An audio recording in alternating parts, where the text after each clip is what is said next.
সূরা দুহা এর 3 নং আয়াত হচ্ছে মা ওয়াদ্দাকা রাব্বুকা ওয়া মা ক্বালা। আলোচ্য আয়াতের অর্থ হলো আপনার প্রতিপালক আপনাকে পরিত্যাগ করেননি এবং আপনার প্রতি অসন্তুষ্ট হননি। আলোচ্য আয়াতের সংক্ষিপ্ত তাফসীর হলো এই আয়াতটি প্রিয় নবী সাল্লাল্লাহু আলাইহি ওয়াসাল্লামের প্রতি আল্লাহ তাআলার বিশেষ সান্ত্বনা ও ভালোবাসার ঘোষণা। কিছু সময় ওহী অবতরণ বন্ধ থাকার কারণে মক্কার মুশরিকরা বিদ্রূপ করে বলতে শুরু করেছিল যে মুহাম্মদ সাল্লাল্লাহু আলাইহি সাল্লামকে তার রব ছেড়ে দিয়েছেন এবং তার প্রতি অসন্তুষ্ট হয়েছেন।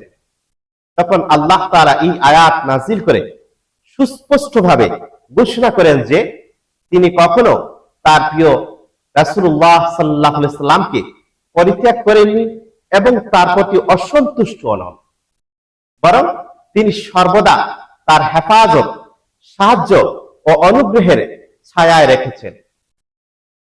এই আয়াত প্রত্যেক মুমিনকে শিক্ষা দেয় যে সাময়িক পরীক্ষা বা কষ্ট আল্লাহর অসন্তুষ্টির প্রমাণ নয়, আল্লাহর অসন্তুষ্টির প্রমাণ নয়, বরং তা হতে পারে ঈমানের পরীক্ষা ও মর্যাদা বৃদ্ধির মাধ্যম। আলোচ্য আয়াত আলোকে আল্লাহ রাব্বুল আলামিন পবিত্র কোরআনের অন্য এক আয়াতের মধ্যে ইরশাদ করেছেন ফাইন্না মাআল উসরি ইউসরা, যার অর্থ হলো নিশ্চয়ই কষ্টের সাথেই রয়েছে স্বস্তি। এক হাদিসে প্রিয় নবী সাল্লাল্লাহু আলাইহি সাল্লাম ইরশাদ করেছেন, নবী আরবি সাল্লাল্লাহু আলাইহি সাল্লাম বলেন, নিশ্চয়ই আল্লাহ যখন কোনো সম্প্রদায়কে ভালোবাসেন তখন তাদের পরীক্ষা করে। আলোচ্য আয়াতের অনেকগুলি শিক্ষা এবং করণীয় রয়েছে। তার মধ্যে থেকে উল্লেখযোগ্য কিছু শিক্ষা এবং করণীয় হচ্ছে এই: এক, আল্লাহ তাআলা তার নেক বান্দাদের কখনো পরিত্যাগ করেন না। দুই, সাময়িক কষ্ট বা বিপদকে আল্লাহর অসন্তুষ্টি মনে করা উচিত নয়। তিন, বিপদ আপদে ধৈর্য ধারণ করে আল্লাহর উপর ভরসা রাখতে হবে। চার, প্রিয় নবী সাল্লাল্লাহু আলাইহি ওয়াসাল্লামের প্রতি আল্লাহর বিশেষ ভালোবাসা ও মর্যাদা সম্পর্কে সঠিক ধারণা রাখতে হবে।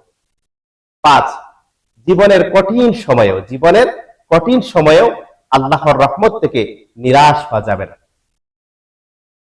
আলোচ্য আয়াতের সার কথা হচ্ছে সূরা দুহার 3 নং আয়াতের সার কথা হচ্ছে সূরা আদ-দুহা এর 3য় আয়াত আমাদের শেখায় যে আল্লাহ তাআলা তার প্রিয় বান্দাদের কখনো ত্যাগ করেন না।